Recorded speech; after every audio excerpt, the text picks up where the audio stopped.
Hello friends, હું છું Hardik Patel. Icon engineering tuition ક્લાસીસની ચેનલમાં વિદ્યાર્થી મિત્રો આપનું સ્વાગત છે. ડિપ્લોમા સેમિસ્ટર 4 ના દરેક સબ્જેક્ટ ન્યૂ આવી ગયા છે. તમે જેમ પ્રમાણે સેમિસ્ટરમાં આગળ વધતા જાઓ છો એમ ન્યૂ સબ્જેક્ટ આવતા જાય છે. તો આ વખતે સેમિસ્ટર 4 ના જે કોમ્પ્યુટર બ્રાન્ચના જે સબ્જેક્ટ આવ્યા છે એની આજે આપણે અહીંયા ચર્ચા કરવાના છે. કયા કયા સબ્જેક્ટ આવ્યા છે, કેવી રીતના એની એક્ઝામ સિસ્ટમ રહેવાની છે. જ્યારે બી આપણે સિલેબસ જોઈએ તો ત્યારે તો ઘણા બધા સબ્જેક્ટના લિસ્ટ દેખાય છે. ઘણા બધા વિદ્યાર્થીના મેસેજ આવે કે સર આટલા બધા સબ્જેક્ટ, પણ કઈ રીતના તમારી એક્ઝામ આવવાની છે, કેટલા સબ્જેક્ટની એક્ઝામ આવવાની છે, કેટલા સબ્જેક્ટના પ્રેક્ટિકલ છે, કેટલા સબ્જેક્ટના વાયવા રહેવાના છે, આ દરેક વસ્તુની ચર્ચા આજના વિડીયોમાં કરવાના છે. તો ચેનલ ઉપર નવા હોય તો ચેનલને સબસ્ક્રાઇબ કરી દેશો, બેલ આઇકોન ઓન કરી દો, જેથી નવા વિડીયો આવે તરત જ નોટિફિકેશન આવી જશે. વિદ્યાર્થી મિત્રો, સેમિસ્ટર 4 નું એક વોટ્સઅપ ગ્રુપ બનાવેલું છે. જો હજી સુધી જોઈન નથી થયેલા તો ફટાફટ જોઈન થઈ જશો. જો સેમ 3 માં તમે જોઈન હતા તો એ જ સેમ 4 નું છે. Don't worry. હજી જો જોઈન નથી તો તમે બાયોમાં લિંક મૂકેલી છે, ત્યાંથી જોઈન થઈ જશો. અને વિદ્યાર્થી મિત્રો, જે પ્રમાણે સેમિસ્ટર 3 ના આપણા કોર્સિસ હતા એ જ પ્રમાણે સેમિસ્ટર 4 ના બી આપણે કોર્સિસ લોન્ચ કરી રહ્યા છે ટૂંક સમયમાં. બે ટાઈપના કોર્સ આવવાના છે. ડેલી લાઈવ લેક્ચરના બી કોર્સ આવવાના છે અને રેગ્યુલર કોર્સ બી આવવાના છે. એ ટૂંક સમયમાં આપણા YouTube ચેનલ ઉપર એનું લોન્ચિંગ આવી જશે. તો હવે વાત કરીએ કે કોમ્પ્યુટર બ્રાન્ચની અંદર કેટલા ટાઈપના એના જે કયા કયા સબ્જેક્ટ છે, કયા કયા સબ્જેક્ટની એક્ઝામ છે એ અહીંયા સમજી લઈએ. તો એ આખું એક લિસ્ટ આપેલું છે. હવે તમે અહીંયા જોઈ શકો છો કે પહેલો જે એક્ઝામ જે છે તમારો કોડ સબ્જેક્ટ છે સોફ્ટવેર એન્જિનિયરિંગ જે છે. આ જે સોફ્ટવેર એન્જિનિયરિંગ જે છે વિદ્યાર્થી મિત્રો એ કમ્પલસરીમાં છે. બીકોઝ અહીંયા તમારો પ્રોફેશનલ કોર કોર્સ છે, એટલે એ તમારે સોફ્ટવેર એન્જિનિયરિંગ છે, જેની અંદર તમારા 4 ક્રેડિટ છે. 70 પ્લસ 30 પ્લસ 20 પ્લસ 30, એટલે અહીંયા જોઈએ તો 70 ની જીટીયુ એક્ઝામ, 30 ની મિડ એક્ઝામ રહેશે, 20 નું ઇન્ટરનલ વાયવા રહેશે અને 30 નું ઇન્ટરનલ એસેસમેન્ટ રહેશે અને 30 ની વાયવા. એટલે આની જીટીયુ એક્ઝામ આવવાની છે, ફાઇનલ છે. આની જીટીયુ એક્ઝામ આવવાની છે પ્લસ આ કમ્પલસરી એટલે સબ્જેક્ટ નંબર 1 થઈ ગયો તમારો આ. ઓકે. એના પછી બીજો સબ્જેક્ટ છે OOP with Java, object oriented programming. આ બી તમારી 4 ક્રેડિટ છે, જીટીયુ છે, મિડ એક્ઝામ છે, એટલે આની બી જીટીયુ એક્ઝામ છે. એટલે આ તમારો સેકન્ડ નંબરનો થઈ ગયો. આ સેકન્ડ નંબરનો થઈ ગયો. ઓકે. હવે અહીંયા વાત કરીએ introduction to number of SQL, જેની જીટીયુ એક્ઝામ નથી. આ ઓન્લી પ્રેક્ટિકલ પ્રેક્ટિકલ છે, ઓન્લી પ્રેક્ટિકલ છે, એટલે આની જીટીયુ ની એક્ઝામ આવતી નથી. ઓકે. હવે વાત કરવામાં આવે વિદ્યાર્થી મિત્રો, તો અહીંયા જોઈએ તો અહીંયા તમારા વાત કરીએ વિદ્યાર્થી મિત્રો, તો અહીંયા તમને જે આપેલા છે. ઓકે.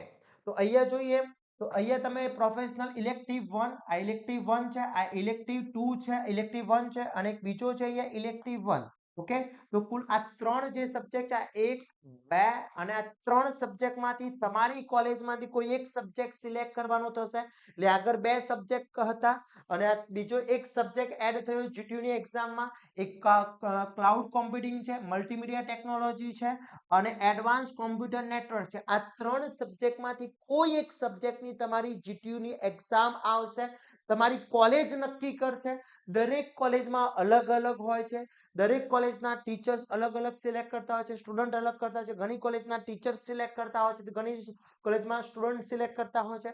તો તમારે મને કોમેન્ટ કરીને જણાવવાનું છે કે તમારી કોલેજમાં આમાંથી ઇલેક્ટિવ 1 માંથી કયો સબ્જેક્ટ સિલેક્ટ થયો છે. તમારે મને કોમેન્ટ કરવાનું છે ઇલેક્ટિવ 1.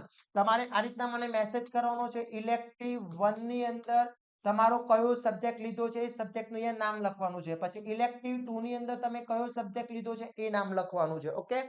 એ જ પ્રમાણે વાત કરીએ ઇલેક્ટિવ 2 ની અંદર, તો વિદ્યાર્થી મિત્રો અહીંયા આ ઇલેક્ટિવ 2 છે. ઇલેક્ટિવ 2 ની અંદર વાત કરવામાં આવે તો ઇલેક્ટિવ 2 ની અંદર બી ત્રણ સબ્જેક્ટ આપેલા છે. આ ત્રણ સબ્જેક્ટમાંથી તમારે કઈ કોલેજમાં કયો સબ્જેક્ટ સિલેક્ટ કર્યો છે. એક ઇન્ટ્રોડક્શન મશીન લર્નિંગ છે, જે જીટીયુ ની એક્ઝામ, ઇન્ટ્રોડક્શન ડેટા એનાલિસિસ છે અને ફંડામેન્ટલ ઓફ આર્ટિફિશિયલ ઇન્ટેલિજન્સ છે. તો આ ત્રણમાંથી તમારે કયો સબ્જેક્ટ સિલેક્ટ કર્યો છે એ તમારે જણાવવાનું છે. જો તમારે સબ્જેક્ટ સિલેક્ટ કરવાનો કદાચ આવે તો મારો તમને પર્સનલી છે ઇન્ટ્રોડક્શન ટુ મશીન લર્નિંગ કરી લેજો અને આમાં ક્લાઉડ કોમ્પ્યુટિંગ કરી શકો છો. ઓકે. આ મારું તમને સજેશન છે. ક્લિયર? ઓકે. તો કુલ કેટલા થયા? 4 સબ્જેક્ટ થયા. એના પછી વિદ્યાર્થી મિત્રો વાત કરીએ ઓપન પ્રોફેશનલ ઇલેક્ટિવ કોર્સ છે, જેની અંદર તમને કેટલા સબ્જેક્ટ આપ્યા છે. તો એક આપ્યો છે ઇન્ટરપ્રિડિયન્ટ સ્ટાર્ટઅપ છે, ડિજિટલ માર્કેટિંગ છે, એન્ડ ત્રીજો છે cyber security awareness and cyber law આપ્યા છે. આ 3 સબ્જેક્ટમાંથી સિલેક્ટ કરવાના થશે.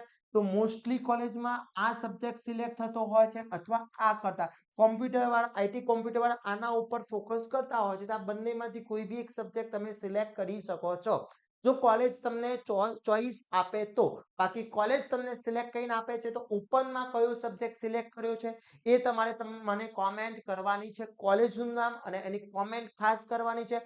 દરેક વિદ્યાર્થી મિત્રો કોમેન્ટ કરશે ખાસ. ઓકે, તો આ રીતના વિદ્યાર્થી મિત્રો કુલ ટોટલ વાત કરીએ તો તમારા કુલ સબ્જેક્ટ છે એની અંદર બે કમ્પલસરીની અંદર 2 સબ્જેક્ટ છે, પછી એક ઇલેક્ટિવ નો સબ્જેક્ટ છે, બીજો એક ઇલેક્ટિવ સબ્જેક્ટ છે અને ત્રીજો એક ઓપન ઇલેક્ટિવ છે.